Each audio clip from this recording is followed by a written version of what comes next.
पीड़ा में तकलीफ समाप्त है।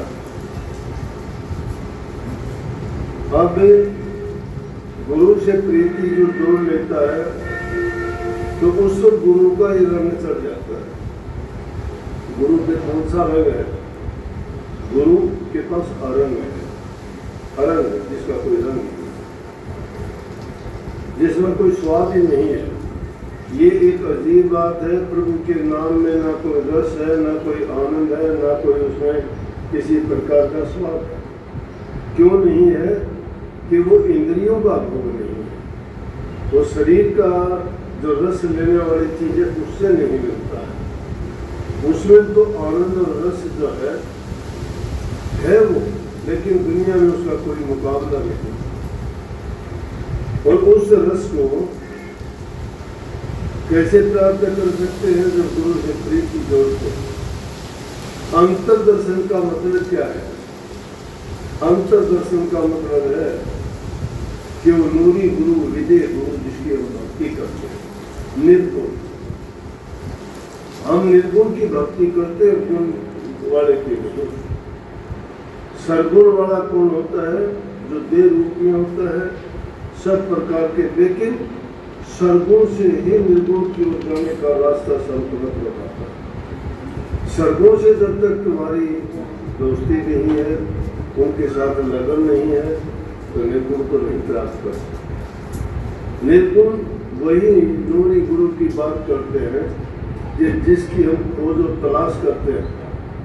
ये जो दुनिया तो बड़ी लंबी चौड़ी है, उसको खोजने की जरूरत के बजाय अपने आप को अगर हम खोज लेंगे तो हमारे अंदर में ये नूरी गुरु हमें मिलेगा। अंतर दर्शन करना चाहते हो तो उसके लिए गुरु की आज्ञा, गुरु का उपदेश, गुरु की शिक्षा और गुरु की भक्ति करनी पड़ेगी। क्योंकि जिसकी तुम भक्ति करोगे वही आपको उस नूरी गुरु का, उस अंतर गुरु के दर्शन करवा सकता है। जब तुम्हारा स्थूल देह से प्यार नहीं है तो सूक्ष्म कहां से मिलेगा? उसको पाने के लिए जिस प्रकार से इस मकान को बनाने के लिए जब ये बीम डाले गए, ये छत डाली गई, तो नीचे और कोई चीज लगा के इसको कच्चा किया गया, और जब ये ऊपर से पक गया तो उसको निकाल लिया गया। गुरु को इसी प्रकार से इस दुनियादारी में प्रथम सिद्धि गुरु ही वो काम करता है। जब गुरु से सच्ची प्रीति जुट जाएगी, प्रीति भी कैसी? उसमें गुरु और शिष्य के दो भेद नहीं रहते। अब जब गुरु से प्रीति जुट जाती है तो उसको ऐसी लगन लगती है, सोते बैठते उठते चलते खाते पीते वही सुमन, वही चिंतन, वही ख्याल, वही विचार, दूसरी चीज में विचार जाता नहीं है। और वही करते करते ख्याल पक जाता है। इसीलिए हम बनावटी जो चीज है उससे असलियत की ओर जाते हैं। बाहर से मोड़ के अंतर की ओर जब जाएंगे तो दुर्लभ नहीं, बड़े सुलभ दर्शन है। लेकिन उसके लिए हमारा साहस होना चाहिए, मेहनत हमें करनी है, त्याग होना चाहिए, तब और साधना पक्की होनी चाहिए। वो उनसे कौन सा तप करोगे, कौन सा त्याग करोगे, कौन सी साधना करोगे, ये भी संत मत में सच्चे तरीके से बताया जाता है। त्यागने वाली चीजों को त्याग देना चाहिए। संत मत में ये नहीं कि हम ये कहते हो कि बच्चों को त्यागो, घर बार को त्यागो, पत्नी को छोड़ दो, काम करना छोड़ दो, गलत बात। अगत और जगत दोनों बनाने के लिए पहले जगत को बनाओ। जब तक इंसान कोई कर्म काम नहीं करता है, रोजी रोटी अपना नहीं कमा के खाता है, दूसरे पर भार बन जाता है, और दूसरे पर भार बना हुआ इंसान उसका कर्जदार बन जाता है। तुम कोई भी किसी से चीज अगर लेते हो तो समझो तुमने वो एक प्रकार का कर्जा उससे ले लिया। इसलिए पहला काम है अपना काम करके खाओ, कमा के खाओ, पहला नियम है। जो अपना कमा के खाता है उसमें क्या है कि उसका शुद्ध अन्न होगा, और जो जब अन्न शुद्ध होगा तो उसका मन भी शुद्ध रहेगा।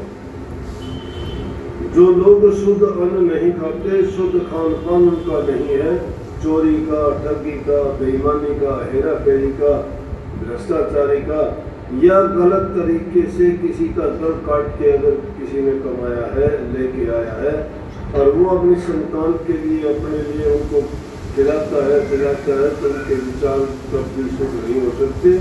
चाहे उनको साक्षात ब्रह्मा जी आके क्यों न, महादेव जी क्यों न आके, या विष्णु भगवान भी उनके सामने आके उनको अगर दीक्षा और शिक्षा तो नहीं कर सकते। संतों ने सबसे सरल यही बताया कि प्रथम अपना काम करो, काम ऐसा करो उसमें सत्यता होनी चाहिए, वो धर्म का पालन करो, क्योंकि सत्य धर्म है। सत्य धर्म का पालन कब होता है? जब इंसान सब काम सच्चाई के साथ करता है। अगर किसी का दिल दुखाया तुमने, और दिल दुखा के कोई चीज किसी से ले ली, तो क्या तुम्हें वो चीज खुशी दे पाएगी? बड़ी बहुत नहीं होगी। अगर किसी ने तुम्हें खुश होकर एक दाना दिया तो मैं कहता हूँ तुम्हारा ऐसा काम करेगा, बीमार को दे दिया तो दवाई का काम करेगा, कमजोर को दे दिया तो उसको जो है ताकतवर बना देगा, और उसको अगर किसी भी प्रकार की पीड़ा तकलीफ है तो वो भी उससे दूर होती है। यार भी बड़ी ताकत है। छोटा बच्चा कब डॉक्टर के पास जाता है? बुखार होता है, सिर दर्द होता है, पेट दर्द होता है, वो रोना शुरू कर देता है, लेकिन उसकी माँ समझ जाती है क्या है, उसको छाती से लगाती है, प्यार से उसको सहलाती है, बिना दवाई दिए कि उसको ठीक कर दे। पेट में दर्द होता है, हमने देखा उसके पेट साफ होने से ठीक हो जाता है। प्यार में बड़ी ताकत। बड़े से बड़े रोग की दवा प्यार है। नफरत बहुत बड़ा रोग है। नफरत जिसके दिल में भर जाती है वो सारा जहर जैसा हो जाता है। जहर है क्या? नफरत, झूठ, कपट और बेईमानी। अमृत क्या है? मिठास क्या है? सच्चाई और ईमानदारी, प्रेम। ये चीजें जब इंसान के दिल में आ जाती हैं तो उसकी भक्ति पूरी हो जाती है। और ये चीजें जिसके पास नहीं है ना, वो चाहे गीत सारी जिंदगी गाता रहो, उसको कुछ नहीं मिलेगा।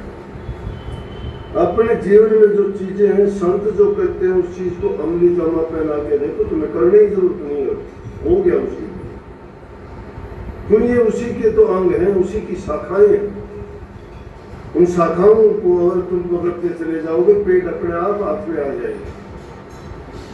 लेकिन तुम तो सीधे ही पेड़ को पाना चाहते हो कि अंतर्दर्शन दीजिए, अंतर्दर्शन कैसे देंगे? पहली चीज है इंसान अपना कमा के, वो भी शुद्ध होना चाहिए। शुद्ध अन्न खाओगे, शुद्ध मन होगा आपका, उसमें शुद्ध विचार होंगे, आपका जीवन पवित्र होगा। शुद्ध और सात्विक भोजन खाने वाला इंसान किसी का बुरा नहीं कर सकता। लेकिन जो आदमी बुरा या हेरा फेरी का खाता वो हिंसक हो जाता है, क्योंकि उसमें बुरे ख्याल, बुरे विचार, उसमें जो भी चीज है उसमें योग का योग असर होता है। आप भी खाना बनाती हो, कभी गुस्से में खाना बनाती हो, उसको बच्चे या घर वाले खाते, विरोधी हो जाएगा। अगर तुम बनाते हो तो प्यार से खाना बनाती हो, तो जो भी उस खाना खाएगा उसको बड़ा शांति और प्यार करेगा। खाना खाती खाएगा, बड़ा हमें आनंद आएगा। क्यों? बनाने वाले जो किए जो विचार और ख्याल है उस सामने सब उसी में। अब जो आदमी मुर्गा बकरा मार के खाते हैं, वो मिमाता है, उसका गला काटा जाता है, वो बेचारा अपनी भाषा तो हम उसकी नहीं समझते, लेकिन वो जब अपनी भाषा में क्या क्या कहता होगा, कितनी बददुआ देता होगा, जो इंसान उसको खाता है मार के, तो उसकी कैसे रह सकता है? लेकिन लोगों को एक भ्रम हो जाता है कि कितना किसका क्या होता है। नहीं, कर्म का लेखा मिटता नहीं है। अब अगर चला गया आगे साथ जाएगा तुम्हारे, अब बच जाओगे कोई बात नहीं। कर्म 3 प्रकार के, एक कर्म है क्रियमान कर्म जो अभी करते, एक कर्म है संचित जो जन्म जन्मांतर हम कर्म करते आए, भोगते रहे साथ में, जो पूरे नहीं भोगे गए तो पूरे फॉरवर्ड होते गए।